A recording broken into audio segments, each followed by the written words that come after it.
Hi hello everyone welcome to my new session this is തെർവ.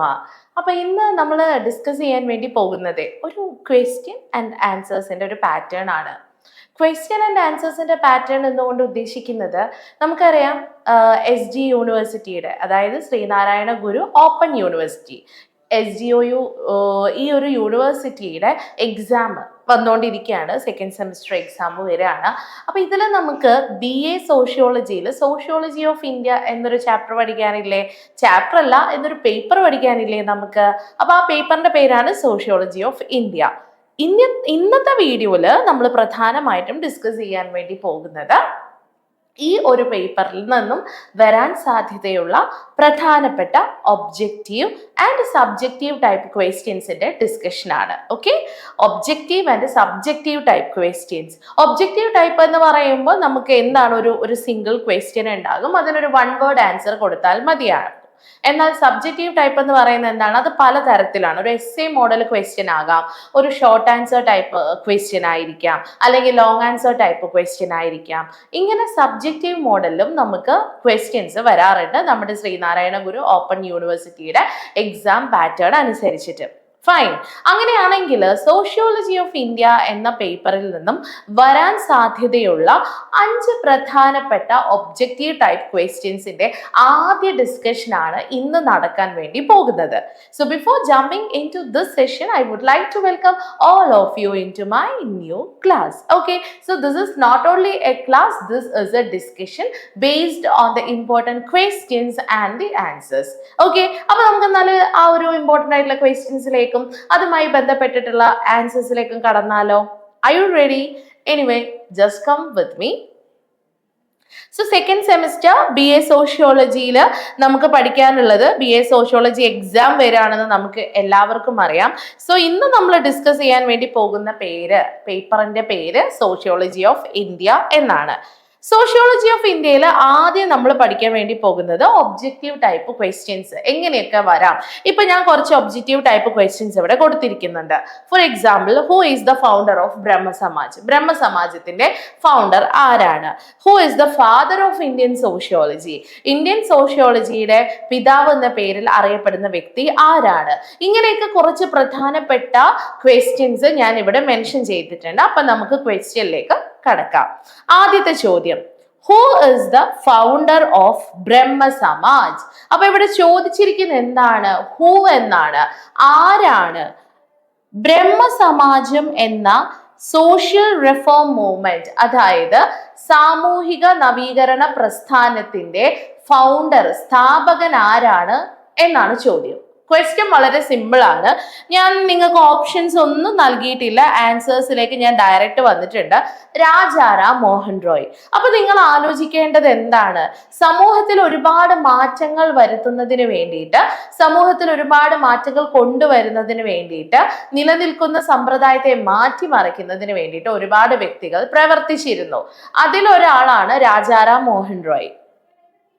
Rajaram Mohan റോയിയുടെ പ്രാധാന്യത്തെ കുറിച്ചാണ് നമ്മൾ പഠിക്കുന്നതെങ്കിൽ നമുക്കറിയാം, ഇന്ത്യയിൽ സതി നിർത്തലാക്കാൻ ഒരുപാട് വലിയ രീതിയിൽ പ്രവർത്തിച്ച വ്യക്തിയാണ് ആര്? രാജാറാം മോഹൻ റോയ്. ശരിയല്ലേ? അതേപോലെ തന്നെ അദ്ദേഹം ഇത്തരത്തിലുള്ള സാമൂഹിക നവീകരണ പ്രസ്ഥാനങ്ങൾ രൂപീകരിച്ചിട്ടുണ്ട്. അതിൽ പ്രധാനപ്പെട്ട ഒന്നാണ് ബ്രഹ്മസമാജം.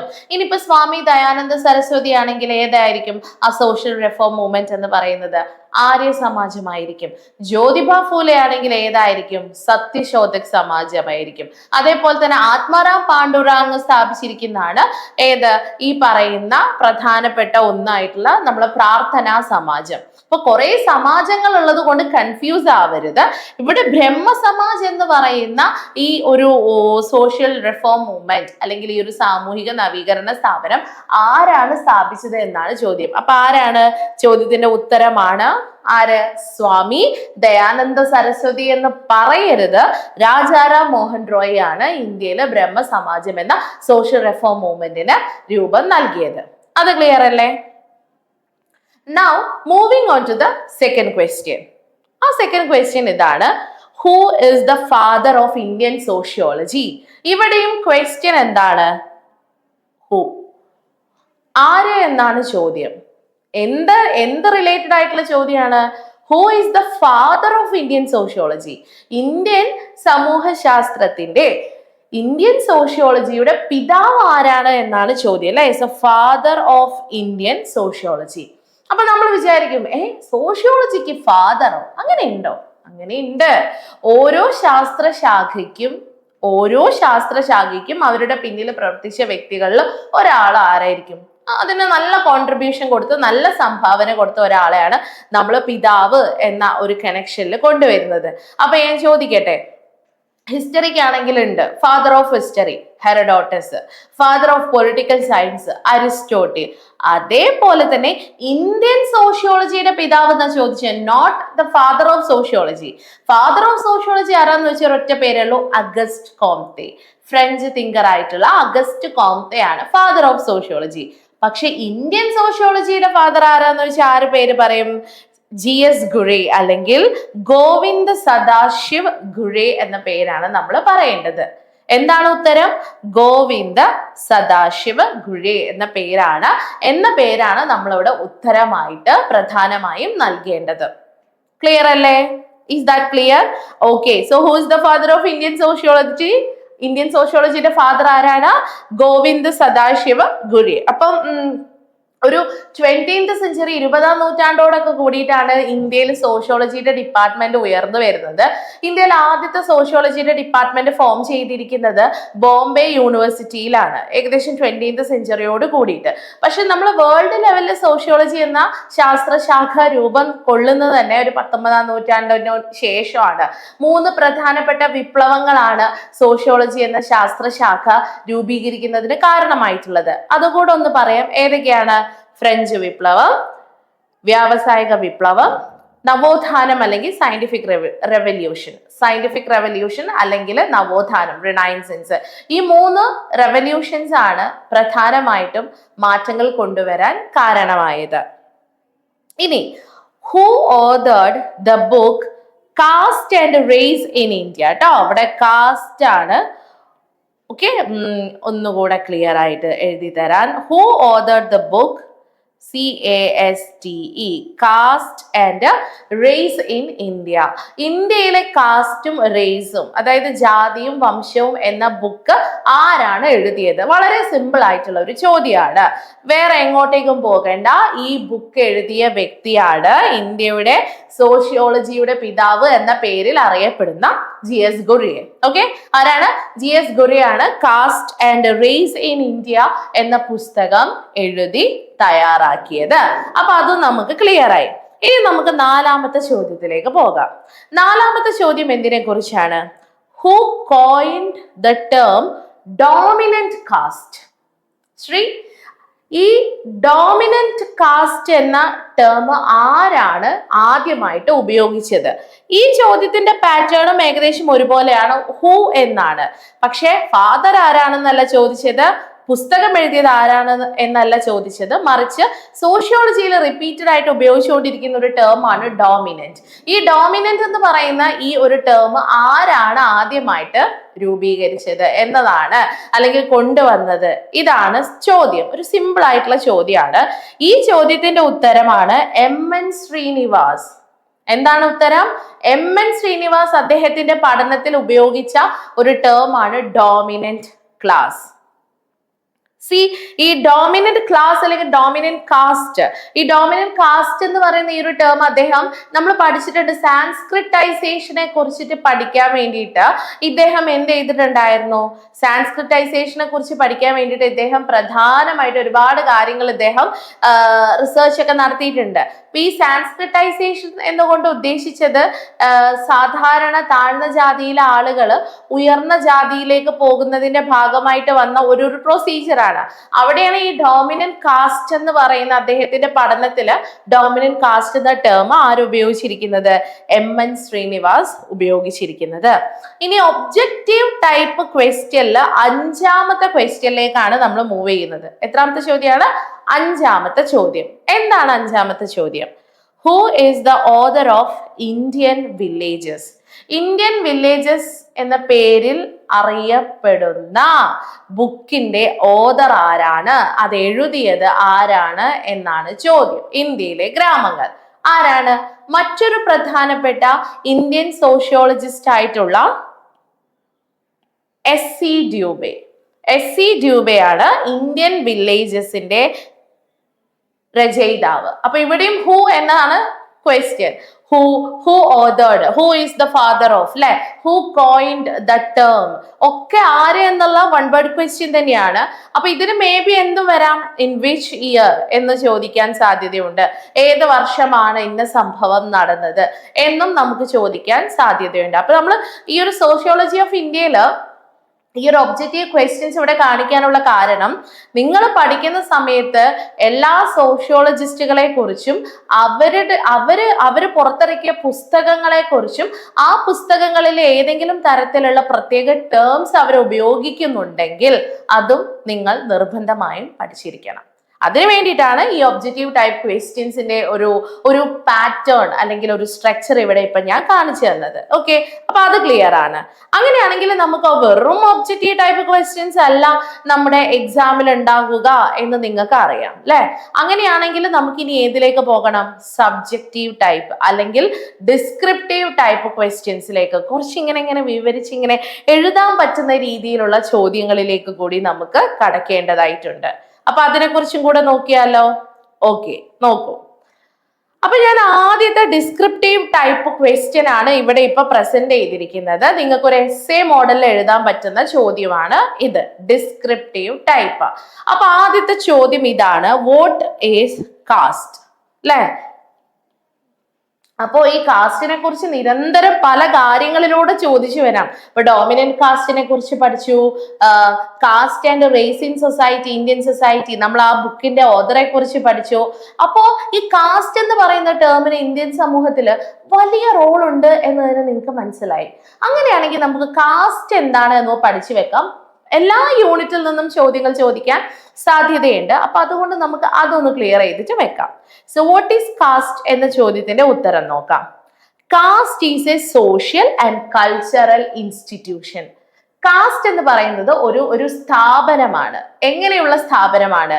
സോഷ്യൽ ആൻഡ് കൾച്ചറൽ ഇൻസ്റ്റിറ്റ്യൂഷൻ ആണ് കാസ്റ്റ്. വെരി സിമ്പിൾ, അല്ലെ? സോഷ്യൽ ആൻഡ് കൾച്ചറൽ ഇൻസ്റ്റിറ്റ്യൂഷൻ ആണ് എന്ത്? കാസ്റ്റ് എന്നുകൊണ്ട് ഉദ്ദേശിച്ചത്. It is a system of social stratification that divides people into different groups based on their birth, occupation and social groups. Caste ഒരു social institution അല്ലെങ്കിൽ cultural institution ആണ്.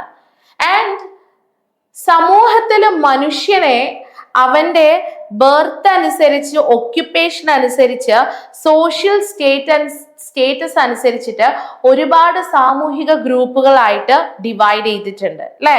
ഇപ്പൊ നമ്മൾ ഓരോരുത്തരും ഓരോ കാസ്റ്റിലാണ്, നമുക്ക് ഓരോ സോഷ്യൽ സ്റ്റേറ്റസ് ആണ് ഉള്ളത്. ഒക്യുപ്പേഷൻ, നമ്മൾ ചെയ്യുന്ന ജോലി, വിവിധ തരത്തിലുള്ള ജോലികളാണ് നമ്മൾ ചെയ്തുകൊണ്ടിരിക്കുന്നത്. അപ്പൊ ഇത് എങ്ങനെയുള്ള ഒരു സംവിധാനമാണ്? ഇത് എങ്ങനെയുള്ള ഒരു സിസ്റ്റമാണ്? It is a system of social stratification that divides people into different groups. ജനങ്ങളെ വിവിധ ഗ്രൂപ്പുകളായിട്ട് എന്ത് ചെയ്യാണ്? ഇവിടെ ഡിവൈഡ് ചെയ്യാണ് ചെയ്യുന്നത്. That divides the people into different groups എന്തിന്റെ അടിസ്ഥാനത്തില്? Based on their birth, occupation and social status. The caste system is based on the idea that people are born into a particular caste and cannot change it during their lifetime അല്ലെങ്കിൽ lifetime. ജനങ്ങൾ, ഓരോ മനുഷ്യനും ജനിക്കുന്നത് ഓരോ കാസ്റ്റിലാണ്, ഒരു particular കാസ്റ്റിലാണ്. Obviously നമുക്ക് നമ്മുടെ കാര്യം തന്നെ നോക്കിയാൽ മതി. അപ്പോ നമുക്ക് ഒരിക്കലും നമ്മുടെ ലൈഫ് ടൈമിൽ അത് എന്ത് ചെയ്യാൻ പറ്റില്ല? ചേഞ്ച് ചെയ്യാൻ പറ്റില്ല എന്നാണ് ഇവിടെ പറയുന്നത്. അത് സോഷ്യോളജിക്കൽ തിയറിയാണ്. നമ്മൾ ഓരോരുത്തരും ജനിച്ച് വീഴുന്നത് തന്നെ ഒരു പെർട്ടിക്കുലർ കാസ്റ്റിലാണ്. അതിവിടെ പറയാൻ കാരണം നമ്മുടെ ലൈഫ് ടൈം ഈ കാസ്റ്റ് എന്ന് പറയുന്ന കോൺസെപ്റ്റ് നമ്മുടെ കൂടെ ഉണ്ടാകും എന്ന് തെളിയിക്കുന്നതിന് വേണ്ടിയിട്ടാണ് ഇങ്ങനെ ഒരു സ്റ്റേറ്റ്മെന്റ് ഇവിടെ പറഞ്ഞത്. ഇനി the caste system is based on the idea that people are born into a particular caste and cannot change it during their lifetime. അടുത്തത്, the caste system is also known as varna in Hinduism. ഹിന്ദുയിസത്തില് ഈ caste system മറ്റൊരു പേരിൽ അറിയപ്പെടുന്നുണ്ട്. അതേതാണ് ആ പേര്? വർണ്ണ system, വർണ്ണ സമ്പ്രദായം. വർണ്ണം എന്ന് പറയുന്നത് നിറം എന്ന അർത്ഥമാണ് അല്ലെ. അപ്പോ ഹിന്ദുയിസത്തിൽ കാസ്റ്റ് സിസ്റ്റം ഏത് പേരിലാണ് അറിയപ്പെടുന്നത്? വർണ്ണ എന്ന പേരിലാണ് അറിയപ്പെടുന്നത്. The four main caste in Hinduism.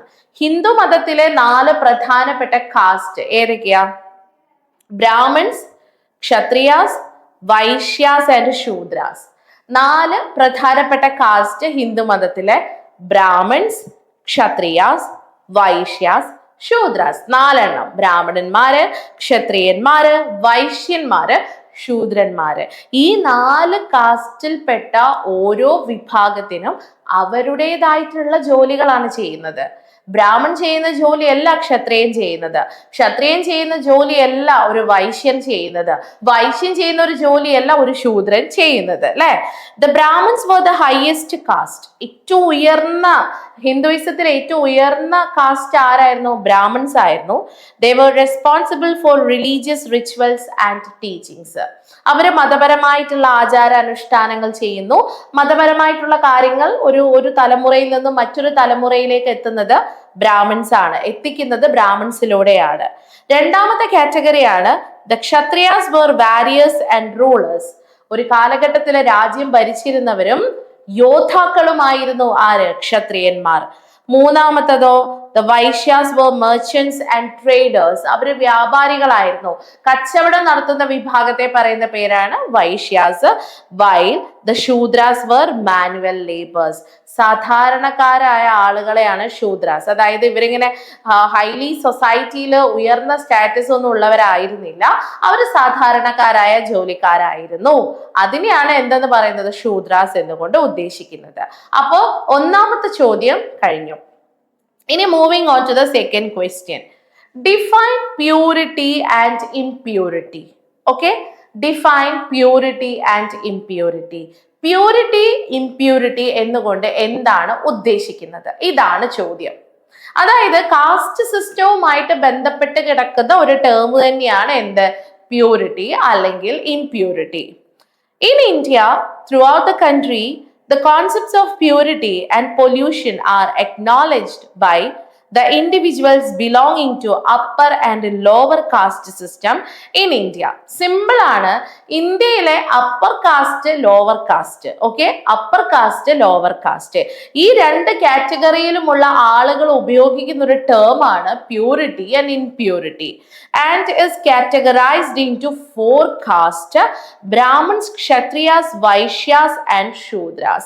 ഈ പ്യൂരിറ്റി ആൻഡ് ഇംപ്യൂരിറ്റി എന്ന് പറയുന്ന ഈ 4 ടേംസ് അല്ലെങ്കിൽ ഈ 4 പ്രധാനപ്പെട്ട കാസ്റ്റുകളാക്കി ഇന്ത്യൻ സമൂഹത്തെ, ഹിന്ദു സമൂഹത്തെ മാറ്റുന്നുണ്ടെങ്കിൽ അതിൽ പ്യൂരിറ്റി ആൻഡ് ഇംപ്യൂരിറ്റി എന്ന് പറയുന്ന കോൺസെപ്റ്റിന് വലിയ റോള് തന്നെയാണ് ഉള്ളത്. Because as per this concept Brahmins ആണ് ഹയർ കാസ്റ്റ് എന്ന് നമ്മൾ പറഞ്ഞു. They maintained social distancing from Shudras. സമൂഹത്തിലെ ഹയർ കാസ്റ്റ് ആരായിരുന്നു? ബ്രാഹ്മൺസ് ആയിരുന്നു. അവരെന്ത് ചെയ്തു? ഈ ശൂദ്രന്മാരുമായിട്ട് ഒരു സോഷ്യൽ ഡിസ്റ്റൻസ് എപ്പോഴും കീപ്പ് ചെയ്യുമായിരുന്നു. താഴ്ന്ന ജാതിയിൽപ്പെട്ട ജനങ്ങളുമായിട്ട് ഒരു സാമൂഹിക അകലം ആര് കീപ്പ് ചെയ്യുമായിരുന്നു? ഈ ബ്രാഹ്മൺസ് എപ്പോഴും കീപ്പ് ചെയ്യുന്നു. അവിടെയാണ് ഈ ഇംപ്യൂരിറ്റി എന്ന് പറയുന്ന കോൺസെപ്റ്റ് ഉള്ളത്. രണ്ടാമത്തത്, the social distancing was maintained by the upper caste from the lower caste. The social distancing was maintained by the upper caste from the lower caste. ഇതാണ് സംഭവം. This is a kind of distance maintained from അല്ലെങ്കിൽ maintained by upper caste from lower cast. ഉയർന്ന ജാതിക്കാർ എപ്പോഴും താഴ്ന്ന ജാതിക്കാരിൽ നിന്നും ഒരു social distancing keep ചെയ്യാറുണ്ട്. അതും ഈ ഒരു കോൺസെപ്റ്റുമായിട്ട് നമുക്ക് ബന്ധപ്പെടുത്താം. The individuals belonging to upper caste communicated with and dealt with the individuals belonging to the lower caste from distance. ഈ പ്യൂരിറ്റി എന്നുകൊണ്ട് ഉദ്ദേശിക്കുന്നത് എന്താ? ഈ ലോവർ കാസ്റ്റിലുള്ള ജനങ്ങളുമായിട്ട് വളരെ ഡിസ്റ്റൻസ്, വളരെ അകലം പാലിച്ചിട്ടായിരുന്നു ഇവര് വിനിമയം നടത്തിയിരുന്നത്. അല്ലെങ്കിൽ എന്ത് സംഭവിക്കുമായിരുന്നു? ഈ വിനിമയം അകലം വെച്ചിട്ടല്ല നമ്മൾ വിനിമയം നടത്തുന്നതെങ്കിൽ ഈ പ്യൂരിറ്റി എന്ന് പറയുന്ന കോൺസെപ്റ്റ് ഉണ്ടല്ലോ, ബ്രാഹ്മണന്മാർക്ക് ശുദ്ധി അശുദ്ധി എന്ന് പറയുന്ന കോൺസെപ്റ്റ് ശുദ്ധി അല്ലാതായി മാറും, അതായത് നമ്മൾ അശുദ്ധിയായിട്ട് മാറും. ഒന്ന് ആലോചിച്ച് നോക്കുക, താഴ്ന്ന ജാതിയിലെ മനുഷ്യന്മാരുമായിട്ട് സംസാരിക്കുമ്പോൾ അശുദ്ധിയാവുകയാണ്, ഒന്നുകൂടെ പോയി കുളിക്കേണ്ട അവസ്ഥയൊക്കെ വരുന്നു എന്ന് പറയുന്നതിന്റെ പിന്നിലുള്ള ഒരു റിജിഡ് കാസ്റ്റ് സിസ്റ്റത്തിനെ കുറിച്ച് നമ്മൾ ആലോചിക്കേണ്ടത്. Okay, the concept of social distancing determined that concepts of purity and pollution were practiced in ancient India. നമുക്ക് ഇതിനെക്കുറിച്ച് കൂടുതൽ വിവരങ്ങളൊക്കെ കിട്ടുന്ന വേദങ്ങളിൽ നിന്നും മറ്റുമാണ്. അപ്പൊ ഇതൊന്ന് എന്ത് മനസ്സിലാക്കാം, പ്രാചീന കാലഘട്ടത്തിലെ ഇന്ത്യയില് ഇത്തരത്തിലുള്ള രീതികൾ നിലനിന്നിരുന്നു. പ്യൂരിറ്റി ഇംപ്യൂരിറ്റി എന്ന രീതിയിൽ ജനങ്ങളെ തമ്മിൽ വേർതിരിച്ചിരുന്നു. പ്രധാനമായിട്ടും ഹയർ കാസ്റ്റിലുള്ള ആളുകൾ ലോവർ കാസ്റ്റുകളിൽ നിന്നും, അതായത് താഴ്ന്ന ജാതിക്കാരിൽ നിന്നും ഒരു അകലം പാലിക്കുന്നതിന് വേണ്ടിയിട്ട് അവർ കൊണ്ടുവന്നിരിക്കുന്ന ഒരു കോൺസെപ്റ്റ് ആണ് പ്യൂരിറ്റി ആൻഡ് ഇംപ്യൂരിറ്റി. അങ്ങനെ നമ്മൾ രണ്ടാമത്തെ ചോദ്യവും നമ്മൾ ഡിസ്കസ് ചെയ്ത് കഴിഞ്ഞു. Now moving on to the third question, അതാണ് ഡിഫൈൻ നാഷണലിസം ഇൻ ഇന്ത്യ. ഇന്ത്യയിലെ നാഷണലിസം, ദേശീയത എന്ന് പറയുന്ന കോൺസെപ്റ്റിനെ കുറിച്ചിട്ട് ഡിഫൈൻ ചെയ്യുക, വിവരിക്കുക. സി, ദേശീയത നമുക്കറിയാം, നിങ്ങൾക്കറിയാലോ, ബ്രിട്ടീഷുകാർക്കെതിരെ ഇന്ത്യയിലെ എല്ലാ ജനങ്ങളും ഒരു കാലഘട്ടത്തിൽ എല്ലാം മറന്ന് ഒരുമിച്ച് നിന്നപ്പോഴാണ് അവിടെ ദേശീയത എന്ന കോൺസെപ്റ്റിന് ശക്തി പ്രാപിച്ചത്. ബ്രിട്ടീഷുകാർ വരുന്നതിന് മുൻപ് വരെ ഇന്ത്യയിലെ എല്ലാ ജനങ്ങളും സ്വന്തം കാര്യം മാത്രം നോക്കി നടന്നവരായിരുന്നു. സ്വന്തം സ്ഥലം, സ്വന്തം രാജ്യം, സ്വന്തം ജനങ്ങൾ, അവരെ പ്രൊട്ടക്ട് ചെയ്യണം, ഭയങ്കര സെൽഫിഷ് ആയിരുന്നു. പക്ഷെ പുറമേ നിന്നും അതും ഒരു യൂറോപ്യൻ പവർ വന്നിട്ട് നമ്മുടെ മുകളിൽ എന്ന് പറയുമ്പോൾ നമ്മുടെ സാംസ്കാരിക, സാമൂഹിക, സാമ്പത്തിക ജീവിതത്തില് ഇത്തരത്തിലുള്ള ആധിപത്യം സ്ഥാപിക്കുമ്പോൾ നമ്മളെല്ലാം മറന്നു വേണ്ടേ അവർക്കെതിരെ പോരാടാനും പൊരുതാനും?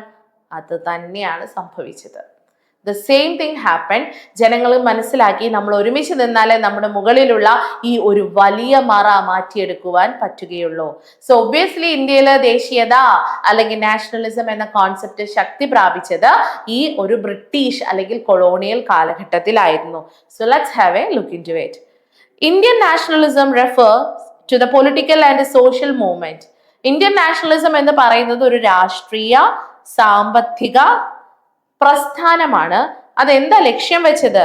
that aimed to unify the diverse populations of India against British colonial rule, promoting self-governance and cultural identity. പ്രധാനപ്പെട്ട ചില കാര്യങ്ങളാണ് ഈ ഇന്ത്യൻ നാഷണലിസത്തിന്റെ വളർച്ചയ്ക്ക് കാരണമായത്. അല്ലെങ്കിൽ ദാറ്റ് എയിംഡ്, എന്താ ലക്ഷ്യം വെച്ചത്? To unify the diverse population of India. ഇന്ത്യയിൽ വൈവിധ്യമാർന്ന ജനങ്ങളാണുള്ളത്. ഈ വൈവിധ്യമാർന്ന ജനങ്ങളെ കൂട്ടി യോജിപ്പിച്ചുകൊണ്ട് ബ്രിട്ടീഷുകാർക്കെതിരെ പ്രവർത്തിക്കാം.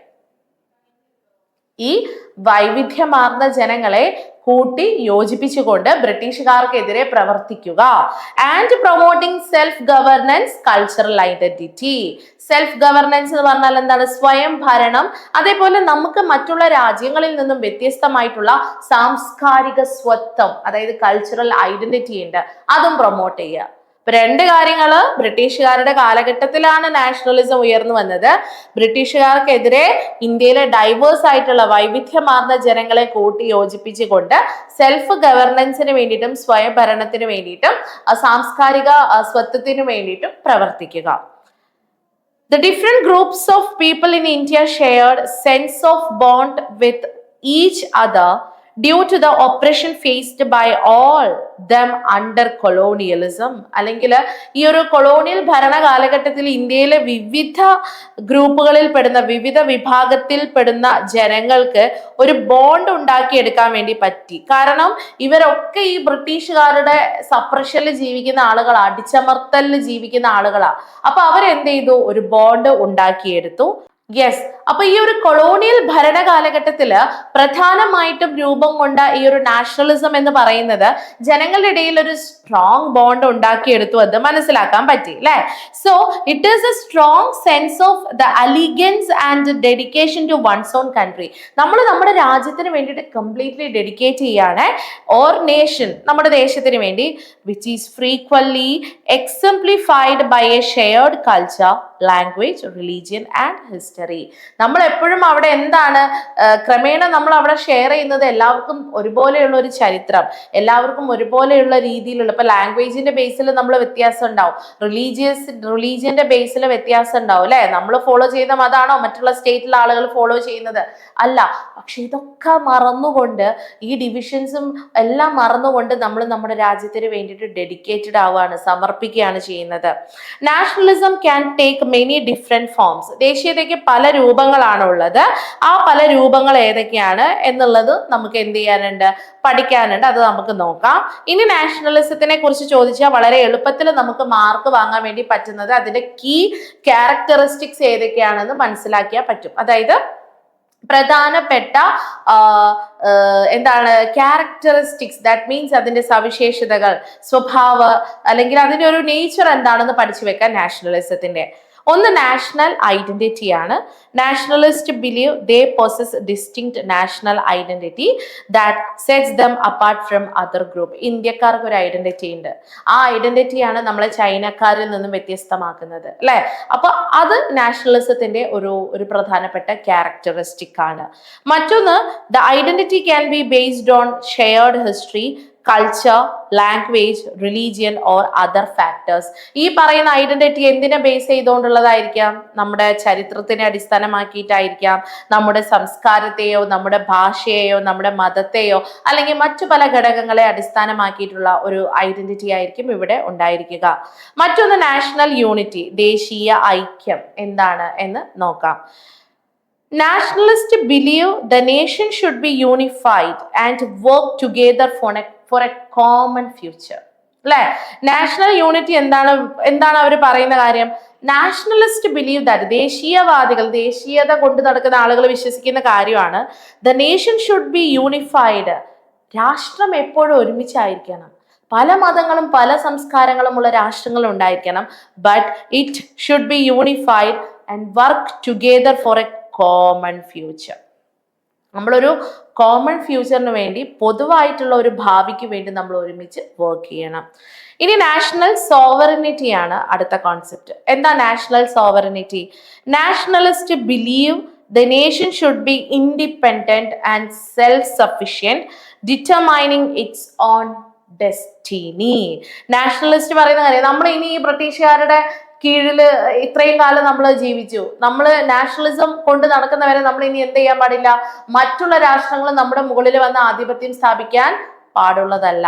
So the nationalist believe the nation should be independent, സ്വതന്ത്രമായിരിക്കണം, and self sufficient, determine its own destiny. നമ്മുടെ കാര്യം തീരുമാനിക്കേണ്ട നമ്മളാണ്. നമ്മൾ സെൽഫ് സഫിഷ്യന്റ് ആവണം. അല്ലാതെ മറ്റുള്ള രാഷ്ട്രങ്ങൾ വന്നിട്ട് നമ്മൾ എന്ത് ചെയ്യരുത്? നിയന്ത്രിക്കരുത്, കൺട്രോൾ ചെയ്യരുത്. Then നാഷണൽ പ്രൈഡ്, അഭിമാനം, ദേശീയ അഭിമാനം. Nationalist take pride in their nation and its achievement. ഒരു ക്രിക്കറ്റ് വന്ന് ഇന്ത്യ ജയിക്കുമ്പോൾ നമുക്ക് ഭയങ്കര സന്തോഷമായിരിക്കില്ലേ? ഭയങ്കര സന്തോഷവും അഭിമാനമായിരിക്കില്ല. അത് എന്തുകൊണ്ടാ? നാഷണലിസം എന്ന് പറയുന്ന ഒരു കോൺസെപ്റ്റ്, ഇത് എൻ്റെ രാജ്യമാണ്, എൻ്റെ രാജ്യത്തിന് വികസനം സംഭവിക്കണം, എൻ്റെ രാജ്യത്തിന് വളർച്ച സംഭവിക്കണം എന്നൊരു തോന്നൽ നമ്മുടെ ഉള്ളിൽ ഉള്ളത് കൊണ്ടാണ് ഈ ഒരു ചിന്താഗതി വരുന്നത്. പിന്നെ നാഷണലിസം പലതരത്തിലുണ്ട്. എസ്എ ക്വസ്റ്റ്യൻസ് ഒക്കെ പോലെ ചോദിക്കാം. അങ്ങനെ വരുമ്പോൾ നമുക്ക് എഴുതാം ടൈപ്സ് ഓഫ് നാഷണലിസം, പലതരത്തിലുള്ള നാഷണലിസം, അത് ഏതൊക്കെയാണെന്ന് എഴുതാം.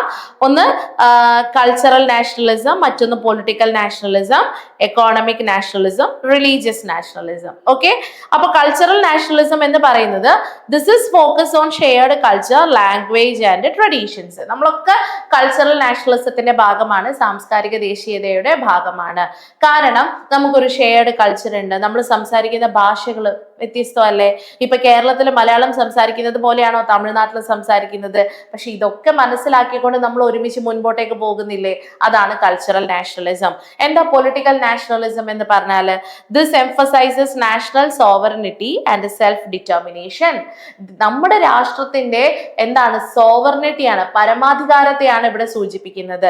സെൽഫ് ഡിറ്റർമിനേഷൻ, നമ്മുടെ രാഷ്ട്രം എങ്ങനെ മുൻപോട്ടേക്ക് പോകണം എന്ന് തീരുമാനിക്കുന്നതും നമ്മളാണ്. മറ്റൊന്ന് എക്കണോമിക് നാഷണലിസം ആണ്, അതായത് സാമ്പത്തിക ദേശീയത. This prioritises economic independence and national self sufficiency. Independent ആവണം, സ്വതന്ത്രമാകണം, സാമ്പത്തികപരമായിട്ട് ഇൻഡിപെൻഡന്റ് ആവണം, അല്ലെ? സാമ്പത്തികപരമായിട്ട് നമ്മൾ നമ്മുടെ കാര്യങ്ങളൊക്കെ നോക്കണം, മറ്റുള്ളവരുടെ ഹെൽപ്പ് ഇല്ലാതെ തന്നെ. അപ്പൊ ഇവിടെ എക്കോണമിക് നാഷണലിസം എന്നുകൊണ്ട് ഉദ്ദേശിക്കുന്നത് the economic independence and national self sufficiency. Yes, സാമ്പത്തികപരമായിട്ട് നമ്മൾ സ്വതന്ത്രമാകണം, അതേപോലെ തന്നെ സ്വയം പര്യാപ്തത നേടണം. മറ്റൊന്ന് റിലീജിയസ് നാഷണലിസം ആണ്. This centres on religious beliefs and values. നമുക്കറിയാം ഇന്ത്യ ഒരു മൾട്ടി റിലീജിയസ് കൺട്രിയാണ്. ഒന്നിലധികം എത്രയോ ഭാഷകളും അതുപോലെ തന്നെ മതങ്ങളും ഉള്ള രാജ്യമാണ് ഇന്ത്യ എന്ന് പറയുന്നത്. അപ്പൊ ഈ ഇന്ത്യയില് ഒരുപാട് മതങ്ങൾ ഉണ്ടാവും. എല്ലാ മതങ്ങൾക്കും നമ്മൾ ഇമ്പോർട്ടൻസ് കൊടുക്കണ്ടേ? എല്ലാ മതങ്ങൾക്കും നമ്മൾ ഈക്വാലിറ്റി, തുല്യത നമ്മൾ കൊടുത്തിരിക്കണം. അതുകൊണ്ട് തന്നെ റിലീജിയസ് നാഷണലിസവും നാഷണലിസത്തിന്റെ മറ്റൊരു പ്രധാനപ്പെട്ട ഭാഗമാണ്. ഇത് മതപരമായിട്ടുള്ള മൂല്യങ്ങളുടെയും വിശ്വാസങ്ങളുടെയും അടിസ്ഥാനത്തിൽ രൂപം കൊണ്ട ദേശീയതയാണ് religious nationalism. Now moving on to the fourth question. നമുക്ക് നാലാമത്തെ ചോദ്യം ഒന്ന് നോക്കാം. ഏതാണ്? Explain Ambedkar concept of Buddhism. അംബേദ്കറിന്റെ ബുദ്ധിസം എന്ന് പറയുന്ന കോൺസെപ്റ്റിനെ കുറിച്ച് എക്സ്പ്ലെയിൻ ചെയ്യുക, വിശദീകരിക്കുക. ഇതാണ് ചോദ്യം. എളുപ്പല്ലേ ചോദ്യം? എളുപ്പമാണ്. അപ്പൊ നമുക്ക് അംബേദ്കർ ആരാന്നറിയാം. ഇന്ത്യയിലെ ഭരണഘടന രൂപീകരിക്കുന്നതിൽ പ്രവർത്തിച്ച പ്രധാനപ്പെട്ട വ്യക്തികളിൽ ഒരാളാണ് doctor BR Ambedkar. And he is known as father of, അല്ല ഫാദർ എന്ന് പറയില്ല അല്ലെ, architect of Indian constitution. Indian ഭരണഘടനയുടെ ശില്പി എന്ന പേരിലാണ് ആരറിയപ്പെടുന്നത്? ഡോക്ടർ BR അംബേദ്കർ അറിയപ്പെടുന്നത്. So doctor BR Ambedkar was A great national leader who made an outstanding contribution towards making of the Constitution of India. ഇന്ത്യയിലെ ഭരണഘടന ഉണ്ടാക്കുന്നതിൽ ഒരുപാട് പങ്കുവഹിച്ച, ഒരുപാട് സംഭാവനകൾ നൽകിയ വ്യക്തിയാണ് doctor BR Ambedkar. To him, religion was morality and it should be affect the life of each individual's, his character, actions, reactions, likes and dislikes. ഇദ്ദേഹം പറയുന്നത് എന്താണ്? മതം എന്ന് പറയുന്നത് ഇറ്റ് വാസ് എ മൊറാലിറ്റി ആണ്. മൊറാലിറ്റി എന്ന് പറഞ്ഞാൽ എന്താ? ആക്ച്വലി ധാർമ്മികതാ ബോധം. നമ്മുടെ സമൂഹത്തില് നല്ലതും ചീത്തതും കണ്ട് മനസ്സിലാക്കാനും ഈ നല്ലതിന്റെ പിന്നാലെ പോയി നമ്മുടെ റെസ്പോൺസിബിലിറ്റീസ് സാറ്റിസ്ഫൈ ചെയ്യാനുള്ള നമ്മുടെ ഒരു എബിലിറ്റി ഉണ്ടല്ലോ, ഇതിനെയാണ് നമ്മൾ മൊറാലിറ്റി എന്ന് പറയുന്നത്. അപ്പോ ഇറ്റ് മീൻസ്, അല്ലെങ്കിൽ അദ്ദേഹം വിശ്വസിക്കുന്നത് religion was morality and it should affect the life of each individual, his character, action, reactions, likes and dislikes. അപ്പൊ ഇത് ഇദ്ദേഹത്തിന്റെ ജീവിതത്തിൽ നല്ല രീതിയിൽ തന്നെ എന്ത് ചെയ്യുന്നുണ്ട്? എഫക്റ്റ് ചെയ്യുന്നുണ്ട് എന്നുള്ളതാണ്. ഇനി he experienced the bitterness of caste system in Hindu and criticized it.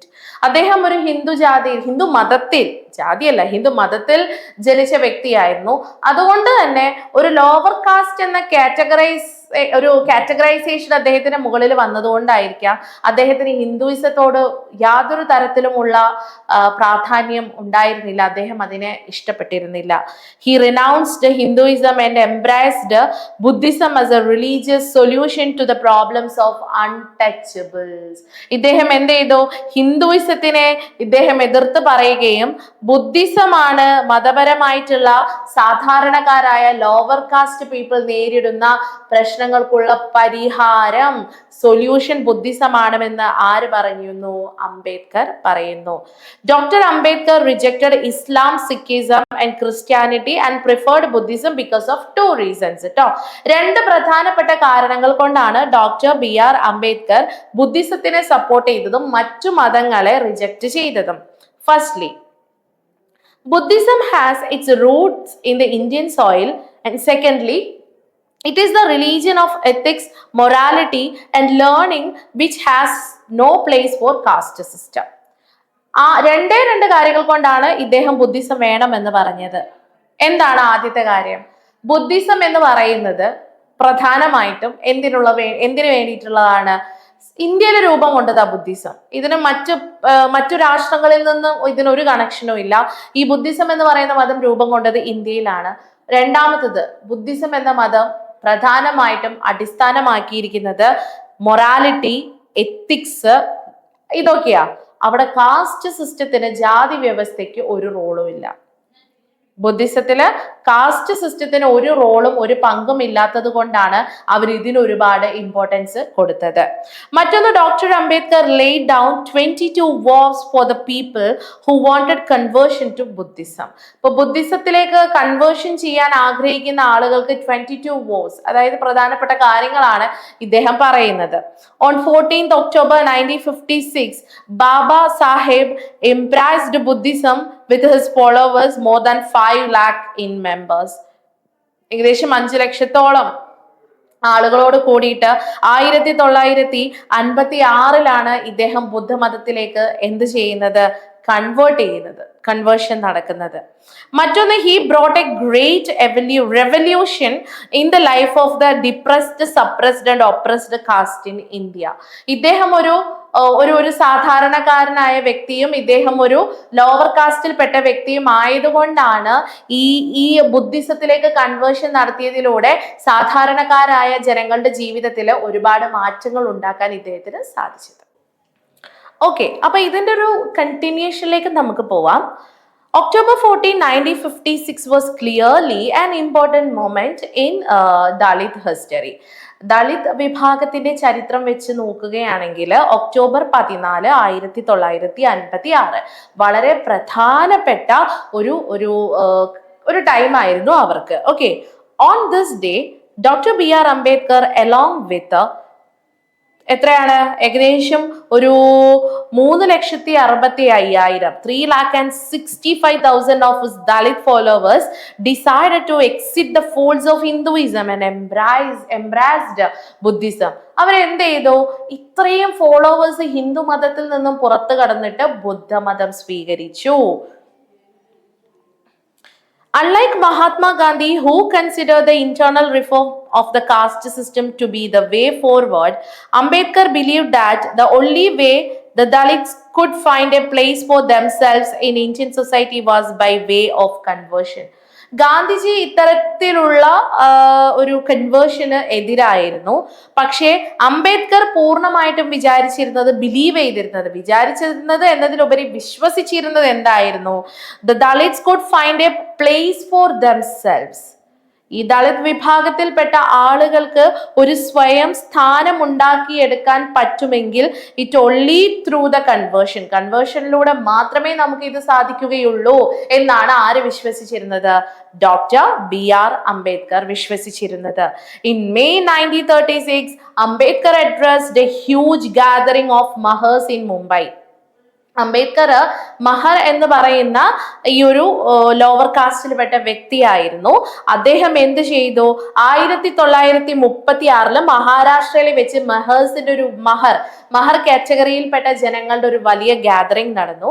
where he declared his ideas on conversion. അവിടെ അദ്ദേഹം കൺവേർട്ട് ചെയ്യുന്നതിലേക്കുള്ള ഐഡിയാസിനെ കുറിച്ചിട്ട് അദ്ദേഹം ജനങ്ങളുടെ അടുത്ത് കാര്യങ്ങൾ വിവരിക്കുന്നു. and why he considered it to be the best route towards emancipation. എന്തുകൊണ്ടാണ് അദ്ദേഹം ഇതൊരു നല്ല മാർഗമായിട്ട്, മാറ്റത്തിലേക്കുള്ള ഒരു നല്ല മാർഗമായിട്ട് എന്തുകൊണ്ട് ബുദ്ധിസം സ്വീകരിക്കുന്നു എന്നതിനെ കുറിച്ചും ജനങ്ങളിലേക്ക് അദ്ദേഹം ഒരുപാട് കാര്യങ്ങൾ എത്തിച്ചു. I will tell you all very specifically, religion is for man and not man for religion. Okay, to get human treatment, convert yourselves, said Ambedkar. Ambedkar പറഞ്ഞൊരു കാര്യമുണ്ട്, I will tell you all very specifically. എല്ലാവരുടെ അടുത്തും ഒരു കാര്യം ഞാൻ വളരെ specific ആയിട്ട് പറയാം. Religion is for man and not man for religion. മതം മനുഷ്യന് വേണ്ടിയിട്ടുള്ളതാണ്, അല്ലാതെ മനുഷ്യൻ മതത്തിന് വേണ്ടിയിട്ടുള്ളതല്ല. എന്താണ്, മതം മനുഷ്യന് വേണ്ടിയിട്ടുള്ളതാണ്, അല്ലാതെ മനുഷ്യൻ മതത്തിന് വേണ്ടിയിട്ടുള്ളതല്ല. To get human treatment, convert yourself. നിങ്ങൾക്ക് മാനുഷിക രീതിയിലുള്ള ഒരു പരിചരണമാണ് ആവശ്യമെങ്കിൽ കൺവേർട്ട് യുവർ സെൽഫ്, നിങ്ങൾ തന്നെ സ്വയം എന്ത് ചെയ്യുക, മാറുക. ഇത് പറഞ്ഞിരുന്നത് നമ്മുടെ സ്വന്തം അംബേദ്കർ ആണ്. So moving on to the last question, the fifth subjective type question അല്ലെങ്കിൽ descriptive type question.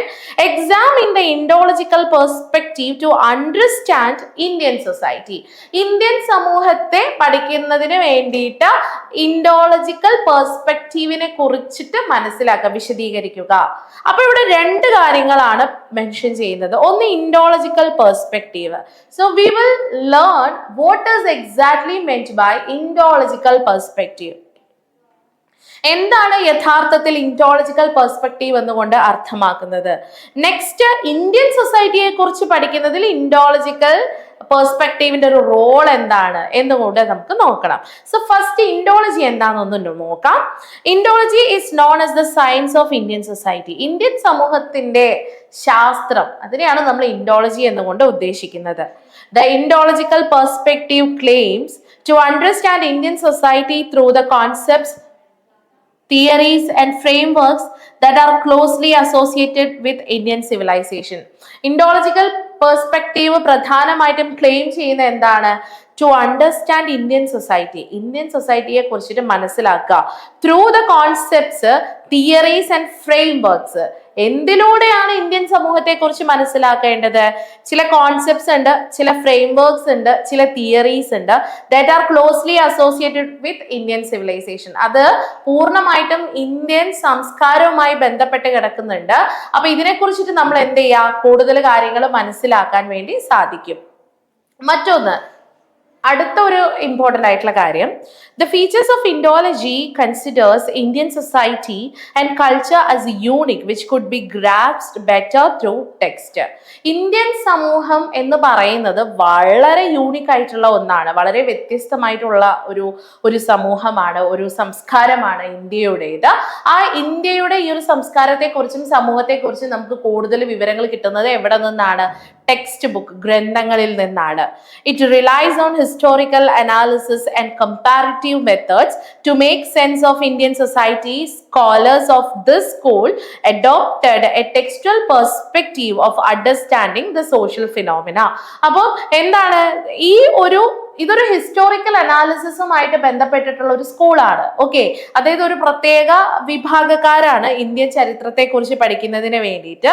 To make sense of Indian society, scholars of this school adopted a textual perspective of understanding the social phenomena. അപ്പോൾ ഒരു പ്രത്യേക സാമൂഹിക പ്രതിഭാസത്തെ കുറിച്ചിട്ടാണ് ഇവിടെ പറയുന്നത്. It involves the study of language, beliefs, ideas, customs, taboos, codes, institutions, rituals, ceremonies and other related components of culture. നമ്മുടെ സംസ്കാരത്തിലുള്ള വളരെ പ്രധാനപ്പെട്ട ചില കോമ്പോണൻസ് ഏതൊക്കെയാ? കസ്റ്റംസ് ഉണ്ട്, ടാബൂസ് ഉണ്ട്, കോഡ് ഉണ്ട്, ഇൻസ്റ്റിറ്റ്യൂഷൻസ് ഉണ്ട്, റിച്വൽസ് ഉണ്ട്, സെറിമണീസ് ഉണ്ട്.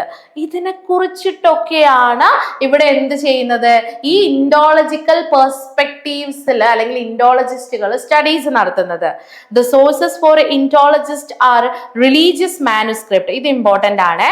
ഇൻഡോളജിസ്റ്റുകൾ ഇന്ത്യൻ സമൂഹത്തെ കുറിച്ച് പഠനം നടത്തുന്നുണ്ടല്ലോ, അവര് ഇന്ത്യൻ സമൂഹത്തെ കുറിച്ച് പഠനം നടത്തണം എന്നാണെങ്കിൽ അവർക്ക് എവിടെ നിന്നാണ് ഇതിന്റെ ഉറവിടം അല്ലെങ്കിൽ അതിന്റെ സോഴ്സ്? പ്രധാനമായിട്ടും ഏതൊക്കെയാണ്?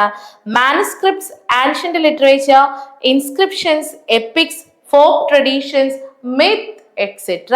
ഇത്രയും കാര്യങ്ങളിൽ നിന്നാണ് അവർക്ക് ഇൻഡോളജിയെ കുറിച്ചിട്ടല്ല, ഇൻഡോളജി പഠനം നടത്താൻ വേണ്ടിയിട്ട് നമ്മുടെ ഇന്ത്യൻ സമൂഹത്തെ കുറിച്ചിട്ട് വിവരങ്ങൾ ലഭ്യമാകുന്നത്. The scholars like G.S. Ghurye, Louis Dumas, K.M. Kabadia, P.H. Prabhu and Airavati Karve are the pioneers of Indological approach to study Indian society. Indian സമൂഹത്തെ കുറിച്ച് പഠിക്കുന്നതിന് വേണ്ടിയിട്ട് ഇൻഡോളജിക്കൽ അപ്രോച്ച് സമീപനം സ്വീകരിച്ച പ്രധാനപ്പെട്ട വ്യക്തികളാണ് G.S. Ghurye, Louis Dumas, K.M. Kabadia, P.H. Prabhu and Airavati Karve. Okay, ഇവരാണ് പ്രധാനമായിട്ടും ഇൻഡോളജിക്കൽ അപ്രോച്ച് ഇന്ത്യൻ സൊസൈറ്റിയെ കുറിച്ച് പഠിക്കുന്നതിന് വേണ്ടിയിട്ട് സ്വീകരിച്ചിരിക്കുന്നത്. അപ്പൊ ഇപ്പൊ നമ്മൾ ഡിസ്കസ് ചെയ്തത് 5 ഒബ്ജക്റ്റീവ് ടൈപ്പ് ക്വസ്റ്റ്യൻസും 5 ഡിസ്ക്രിപ്റ്റീവ് ടൈപ്പ് ക്വസ്റ്റ്യൻസുമാണ് ഇപ്പൊ നമ്മൾ ഡിസ്കസ് ചെയ്തത്. കറക്റ്റ്. ഇനി ഇത് പ്രധാനമായിട്ടും ഇങ്ങനെയൊക്കെ ആയിരിക്കും ക്വസ്റ്റ്യൻസ് വരാൻ സാധ്യതയുള്ളത് എന്ന് നിങ്ങളിലേക്ക് ഈ ഒരു കാര്യം എത്തിക്കുന്നതിന് വേണ്ടിയിട്ടാണ് കേട്ടോ ഇങ്ങനെ ഒരു ഡിസ്ക്രിപ്ഷൻ. അപ്പൊ നമ്മൾ എപ്പോഴും ക്വസ്റ്റ്യൻസ് ഒക്കെ നന്നായിട്ട് വായിച്ച് അറിയുന്ന പോയിന്റ്സ് ഒക്കെ ആദ്യം എഴുതിയിട്ട് വേണം നമ്മൾ എന്ത് ചെയ്യാൻ, ചോദ്യത്തിലേക്ക് കടക്കാൻ. So that's all about today's session. ഇപ്പൊ നമ്മൾ ഡിസ്കസ് ചെയ്ത ഈ ഒരു ക്വസ്റ്റ്യൻ പാറ്റേൺ, ഇതിന്റെ ഒരു PDF നിങ്ങൾക്ക് ആവശ്യമാണെങ്കിൽ നിങ്ങൾക്ക് അത് ലഭിക്കണം എന്നാണ്, നിങ്ങൾക്ക് നിങ്ങൾക്ക് അത് നോക്കി പഠിക്കണം എന്നാണെങ്കിൽ നമ്മുടെ വാട്സപ്പ് ഗ്രൂപ്പിലും ടെലഗ്രാം ഗ്രൂപ്പിലും ഇത് അവൈലബിൾ ആണ്. സോ എന്ത് ചെയ്യുക, ആ ഗ്രൂപ്പിൽ ഈ 2 ഗ്രൂപ്പുകളിൽ ജോയിൻ ചെയ്താൽ നമുക്ക് ഈ PDF, ഈ ക്വസ്റ്റ്യൻസ് ആൻഡ് ആൻസേഴ്സുമായി ബന്ധപ്പെട്ട് കിടക്കുന്ന PDF നിങ്ങൾക്ക് കിട്ടും. Okay, so thank you and all the best for your examination.